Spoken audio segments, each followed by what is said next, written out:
On va reprendre du coup le programme de présentation avec Julien qui va nous parler des réglementations dans le recrutement des professionnels de santé. Tout à fait.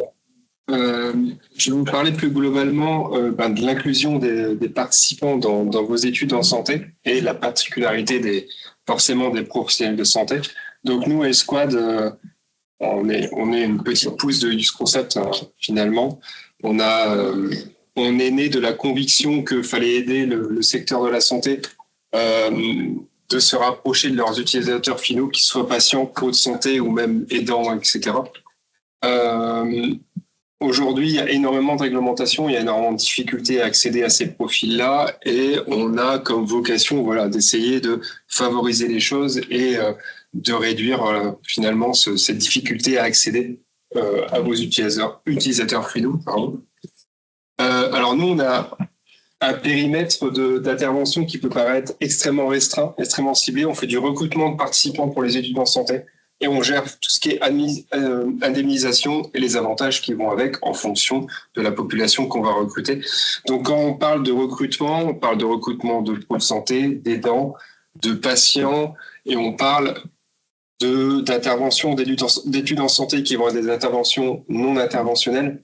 Donc plus marketing, aptitude d'utilisation, ergonomie, même si on commence à venir nous chercher pour des études qui sont plutôt interventionnelles, comme des études cliniques, où on peut favoriser l'inclusion des patients dans une étude clinique ou le recrutement de professionnels. Alors, pourquoi recruter des participants ? Déjà, bonne question. Pour plein de bonnes raisons qui peuvent vous permettre finalement au cours de la conception, lors de la validation de votre produit, que ce soit de l'atelier de conception, de l'étude quantitative, qualitative. Là, on est beaucoup plus large finalement que l'aptitude à l'utilisation ou l'expérience utilisateur. Ça peut être beaucoup de corps de métier qui peuvent avoir ce besoin d'inclure au cours de la conception ou après commercialisation finalement des utilisateurs finaux. Ça peut être des entretiens et avis d'experts, très en amont dans la conception. On va les demander à la star de la chirurgie concernée par mon futur produit, qu'est-ce qu'il en pense de cette rupture innovante, comment il voit cette inclusion dans son activité. Ça peut être des tests de maniabilité, de lisibilité pour l'autorisation de mise sur le marché des médicaments. Ça peut être du suivi post-production ou après commercialisation, comme quand on parlait Julien ce matin, pour être proactif, descendre vers les utilisateurs et voir réellement d'un point de vue usage, comment un produit de santé est utilisé une fois sur le marché, bien sûr, pour tout ce qui va être usability, aptitude d'utilisation, formative, sommative, etc. Alors nous, c'est comme ça qu'un peu on classe les participants. On peut avoir tout ce ce qu'on catégorise comme tout venant. Donc c'est des personnes qui vont répondre, qui vont être utilisateurs de certains produits de santé sans forcément avoir une maladie chronique. Si demain on fait une étude d'usage sur du paracétamol ou des choses comme ça, ça peut être tout le monde qui prend un cachet de paracétamol parce qu'il en a besoin à un moment donné. Ça ne veut pas dire qu'il y a une maladie chronique, etc. Même si peut-être qu'il faudra inclure ce genre de personnes. Il y a déjà toute une cible de personnes qui n'est pas forcément ni pro de santé ni patient chronique et qui a une place importante finalement dans la vie, dans la vie ou dans l'inclusion de ce type d'études. Et c'est aussi vous, quand vous faites une étude en santé, l'important de vous poser la question, est-ce que finalement mes objectifs d'analyse ou d'évaluation, etc., est-ce que ça nécessite l'inclusion de patients chroniques ou pas ? C'est toujours intéressant de savoir si est-ce qu'on se met une difficulté qui n'a pas lieu d'être. Par exemple, si je dois tester un sérum physiologique, sauf si je veux m'intéresser à des problématiques peut-être de vieillissement ou de problèmes de préhension au niveau des mains, savoir si j'arrive à instiller le produit. Savoir si mes objectifs de test nécessitent l'inclusion des patients qui peuvent être des patients comme des diabétiques de type 1, de type 2, des personnes en situation de handicap, toutes les pathologies chroniques qu'on peut imaginer qui sont vraiment dans des thérapeutiques. Et la dernière catégorie qui est les professionnels de santé. Alors ces trois ces trois cibles, finalement, sont extrêmement distinctes pour nous dans la façon dont on va les approcher, dont on va les recruter et même les indemniser et la réglementation associée. C'est un peu le zoom qu'on voulait faire avec vous aujourd'hui sur cette catégorie de professionnels de santé. Finalement, si je recrute des professionnels de santé pour mon étude, alors qu'elles soient interventionnelles ou non, quelles sont les réglementations sur lesquelles je dois regarder. Alors, il y en a une principale qui est la loi anti-cadeau. On appelle loi anti-cadeau 2.0 depuis 2020, qui finalement régit et qui va encadrer les avantages que vous allez donner à cette population-là pour qu'ils finalement participent à vos études. Elles vont réguler les relations entre les industriels et les acteurs de la santé afin de prévenir tout conflit d'intérêts. C'est un peu la base. Forcément, si demain vous allez aller voir la star de chirurgie pédiatrique du CHRU de Lille pour lui présenter votre innovation et lui donner de l'argent, voilà, faut vous montrer patte blanche sur le fait que c'est pas pour que plus tard il fasse la promotion de votre produit dans son service et au-delà dans des colloques ou des choses comme ça. L'objectif est de proscrire sous peine de sanction tout octroi d'avantages en espèces, en nature, de la part des industriels en faveur des acteurs de santé. En fait, la loi anti-cadeau, ça veut dire c'est interdit. Voilà. Elle arrive, elle dit vous n'avez pas le droit d'arriver et donner un avantage, ne serait-ce qu'en nature ou en espèces à des pros de santé, mais elle donne des exceptions. C'est un peu la philosophie de cette norme-là, c'est vous n'avez pas le droit, sauf à certaines conditions et dans certains process que vous devez suivre. Alors, qui ça concerne? Donc, ceux qui reçoivent l'avantage, déjà, en premier lieu. Alors, en fait, c'est un peu plus large que les pros de santé. Vous avez tout ce qui est professionnels de santé, comme les médecins, les infirmiers, les soignantes, etc. Les ostéopathes, les chiropracteurs, les psychothérapeutes, les étudiants aussi, c'est-à-dire que même s'ils sont en formation initiale ou continue, des internes, etc., ils sont concernés et ils ont des barèmes spécifiques pour eux, qui sont moindres en plus, ils ne sont pas sympas que les étudiants, mais c'est pas grave. Et les associations qui regroupent aussi ces professionnels de santé, histoire de je passe par l'assaut du médecin parce que c'est plus simple, on fait pas de papier, ça marche pas. C'est aussi régulier. Et ça s'arrête pas là. Et ce qui est assez logique dans la philosophie de la norme, c'est que ça touche aussi les fonctionnaires et agents. Forcément, si l'objectif est de réguler des pratiques, des pratiques commerciales, forcément, ils vont vous empêcher de voir, toutes les fonctions administratives qui vont être autour par exemple d'un CHRU, les services des achats, les machins, etc. Les ingénieurs qui vont faire les maintenances des dispositifs, etc. sont touchés par cette loi anti-cadeau, comme le serait et même de manière plus forte à Pro de Santé. Et forcément, ceux qui promettent et offrent l'avantage, forcément, les fabricants de dispositifs médicaux, ceux ou laboratoires pharmaceutiques qui vont produire ou commercialiser des produits de santé à finalité sanitaire, ou des produits faisant l'objet d'une prise en charge par des régimes obligatoires de sécurité sociale, et aussi assurant des prestations de santé. Donc forcément, les gros cabinets d'infirmiers libéraux, etc., ils ne peuvent pas non plus promouvoir ça. Ça veut dire que demain, si vous, par contre, vous développez un logiciel de configuration de cuisine et vous recrutez malheureusement un médecin pour le tester, vous n'avez pas besoin de faire de la loi anti-cadeau. Voilà. Vous n'avez pas un produit de santé que vous allez tester, vous pouvez le recruter comme n'importe quel utilisateur lambda qui donnerait son avis. Pour le coup, il faut que l'un des deux concerne ces critères-là. Ce qui est important au niveau des risques, c'est qu'il y a une co-responsabilité pénale des deux acteurs. Ça veut dire que d'une part, ceux qui offrent l'avantage peuvent aller jusqu'à 2 ans d'emprisonnement, 150 000 euros d'amende, avec des majorations possibles, plus des peines complémentaires, mais vous embarquez aussi les professionnels de santé. C'est-à-dire que ils vont aussi, de manière individuelle, être sanctionnés vis-à-vis du manquement. Alors, je sais que personne ne doit ignorer la loi, mais si vous faites pas les choses de manière carrée, vous allez d'une part emmener les pros de santé avec vous. Ils vont avoir des peines financières peut-être des interdictions d'exercer. Et en plus, bah, voilà, pour la notoriété de votre boîte et de votre innovation, ça va pas être fou. Comment on fait? Quels sont finalement je vais dire ce qui est toléré par la loi anti-cadeau. Donc déjà, tout en amont de l'étude, vous allez réaliser une convention avec le professionnel de santé avec qui vous souhaitez inclure dans l'étude. La seule différence, c'est que s'il est dans le public, ça va être un peu plus compliqué parce qu'il aura une autorisation de cumul de son service et que après ça dépend du service hospitalier, ça dépend de l'hôpital. Il y en a qui donnent facilement et d'autres pas du tout. S'il est dans le privé, c'est plus facile parce que lui, il a déjà une activité à lui. Mais à partir de ça, finalement, on a deux grands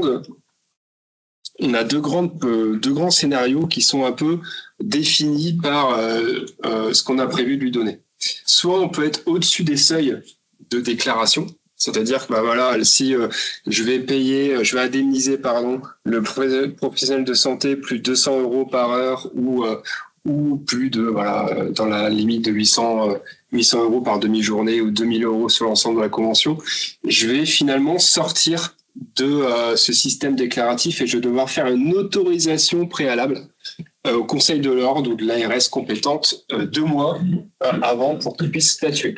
Donc c'est deux modes de fonctionnement différents. Soit vous êtes au-dessus des seuils et vous êtes sur une autorisation préalable, ça veut dire que sans leur feu vert, vous ne pouvez rien faire. Soit vous êtes en dessous des seuils et finalement là c'est une déclaration sous 8 jours avant l'octroi de l'avantage et là vous déposez la convention et tous les papiers qui vont bien sur le CNOM ou l'éthique des professionnels de santé. Et si qui dit mot consent sous les 8 jours, si vous n'avez pas de remarques, c'est que tout va bien et vous pouvez faire votre étude et indemniser les professionnels de santé. Alors il y a 2 choses qui sont importantes là-dessus, c'est que d'une part, si pour une étude non interventionnelle, j'entends bien, vous dépassez les seuils, c'est qu'il y a un problème. Voilà, déjà, c'est au niveau indemnisation, vous êtes beaucoup trop élevé et que alors forcément, vous allez pas avoir du mal à recruter vos pros de santé, mais d'une part, ça va vous coûter cher et c'est quasi impossible de tenir finalement une étude, que ce soit d'usage ou marketing, avec ces critères-là, parce qu'il faut savoir qu'une demande d'autorisation préalable, c'est hyper strict. Ça veut dire qu'il y a une date, tout est carré, et que si votre date de test elle bouge, il faut tout recommencer et il faut reprendre 2 mois dans la vie. Déjà, l'histoire des 2 mois pour statuer, c'est pas du tout sécure quand on fait de l'innovation. Donc il y a vraiment ces 2 niveaux-là. Sachez que si vous êtes au-dessus du seuil, c'est qu'il y a un problème. Et en plus, c'est pas très très compatible finalement avec cette activité d'études pour l'innovation et d'inclusion, peut-être sur des études cliniques, mais encore là, à ce moment-là, ça part sur des contrats, ça part sur des choses autres. Mais normalement, dans quasi 100% des cas, pour de l'étude aptitude utilisation ou non interventionnelle, vous êtes dans ce mode de fonctionnement-là. Donc ça, c'est avant l'étude. 8 jours ouvrés, vous déposez pour tout ce qui va être médecin sur le site du CNOM et tout ce qui est autres professionnels de santé sur les titres des pros de santé. Vous allez déposer la convention, le cumul et toutes les infos concernant les personnes. Donc là, c'est un peu un exemple. Nous, c'est des exemples de conventions qu'on génère de manière automatique. On va avoir tout ce qui est signature des conventions entre les 2 acteurs, donc celui qui octroie l'avantage et celui qui le reçoit. Les informations concernant l'étude. Donc forcément, alors quand on parle de seuil et je parlais de seuil de repas ou de frais d'hébergement, c'est pas vous allez faire une convention en disant je paye un voyage au Club Med et ça va vous coûter autant, c'est bon, on est en dessous des seuils. Il faut forcément que ça soit relié à une étude ou à des objectifs ou à un événement précis qui rentre dans le cadre de la loi anti-cadeau, forcément. Vous allez aussi préciser le temps global alloué par le professionnel de santé, forcément qui est en concordance avec l'indemnisation que vous allez lui donner.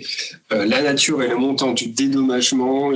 On a aussi un rappel sur les consentements de base. Forcément, vous ne l'avez pas forcé à participer à l'étude. C'est tout ce qui est consentement éclairé de participation. Et vous allez retrouver tout ce qui rappelle du règlement pour que tout soit propre et la signature des parties. C'est juste pour illustrer qu'est-ce que c'est qu'une convention. Qu'est-ce que vous faites après l'étude? Alors, vous avez 6 mois après l'étude pour déposer tout ce que vous avez fait sur le site de la transparence. Il faut bien savoir qu'il y a 2 temps à tout ça. Il y a le temps où vous prévoyez de faire cette étude, où vous recrutez des personnes, vous faites des conventions, vous déposez tout sur l'éthique ou le CNOM. Et après, c'est votre boulot d'investigation. Vous faites l'étude ou pas. Ça peut passer que finalement, vous faites tous les papiers et que le médecin soit plus dispo et vous ne faites pas l'étude. Alors, c'est rare parce que quand on arrive jusque-là et que ça a été lourd, qu'ils ont demandé leur cumul, souvent ça se fait, mais ça peut venir de vous. Le proto n'est pas prêt. On a des problèmes de conception. Et finalement, en fait, la transparence, c'est pour valider ce que vous avez vraiment fait. C'est un peu, l'avant, c'est ce qu'on a prévu de faire. Et puis là, vous allez vraiment attester de qu'est-ce qui a été fait pour telle étude, avec tel participant, combien vous avez donné, à quelle date, etc. Donc ça, vous avez 6 mois à le faire suivant l'événement ou la remise de l'indemnisation au professionnel de santé. Comment ça se traduit sur des grandes étapes de process de recrutement, un peu pour vous schématiser comment on fait, comment ça s'insère sur un recrutement de pro de santé pour une étude en santé, que ce soit entretien, test utilisateur ou autre. Déjà, vous allez planifier votre recrutement, quels sont vos critères d'inclusion ou d'exclusion de vos participants. N'oubliez pas dans ces critères-là aussi de sonder si le pro de santé n'est pas impliqué dans des dispositifs d'innovation ou de conception de produits concurrents. Ça arrive. Mais c'est quand même des personnes très honnêtes, et quand pour le peu que c'est arrivé, nous, dans notre carrière de recrutement, au tout début, ils ont dit hop, finalement, je fais un truc qui ressemble, tout ça. Donc, on s'arrête là, mais voilà. Pensez aussi à tout ça. Peut-être que ils sont impliqués, ou même que eux sont en train de concevoir un produit similaire. Ça peut arriver. Sondez aussi le fait que peut-être ils sont pas amis de ce que vous êtes en train de faire. Ça arrive. Il y a des fois où vous créez une innovation et ils sont pas favorables à cette innovation-là. Et voilà, faut de tout dans une étude, et ça, faut savoir à peu près, si il faut autant qu'on ait d'admirateurs que détracteurs ou de personnes neutres là-dedans. Donc, tous ces critères-là, il faut y faire attention. Donc, vous allez concevoir un screener que vous allez diffuser. Très important, avec des questions aussi qui vont vous permettre, on appelle piège.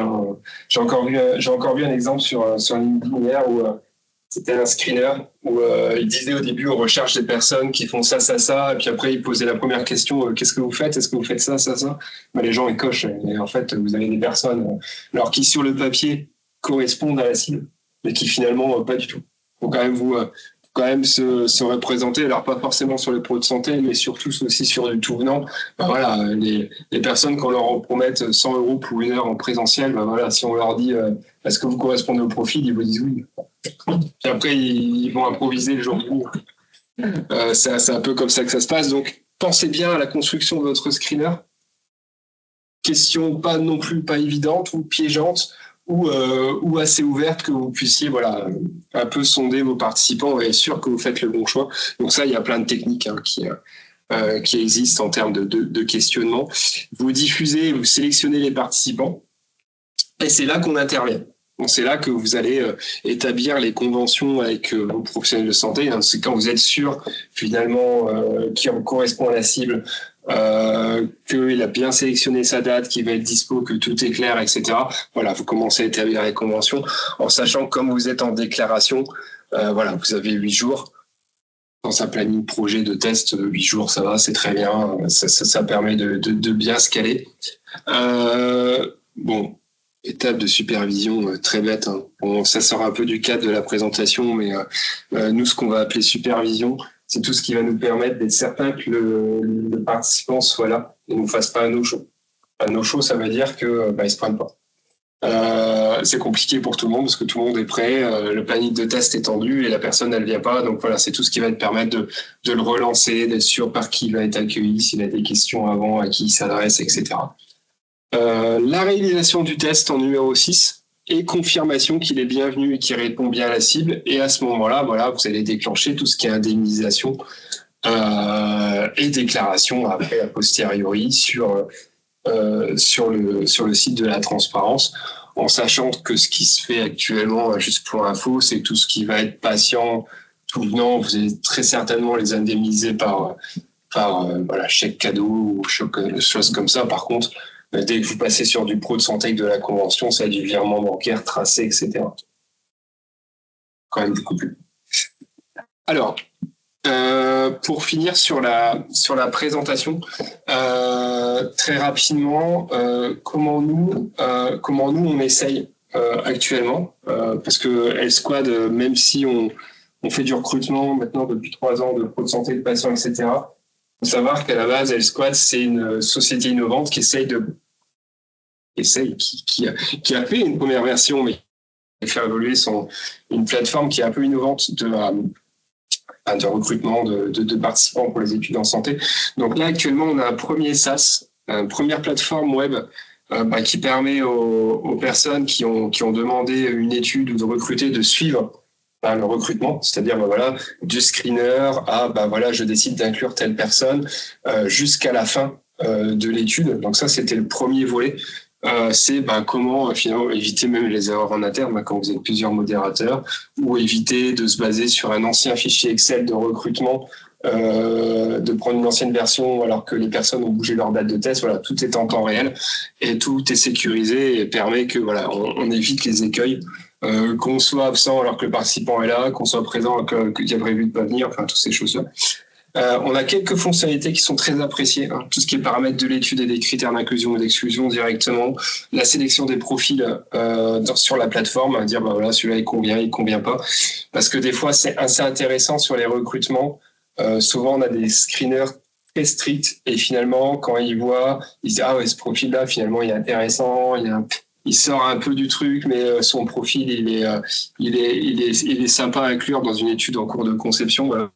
Ça peut toujours ouvrir un peu les perspectives. On ne peut pas prévoir toutes les catégories d'utilisateurs.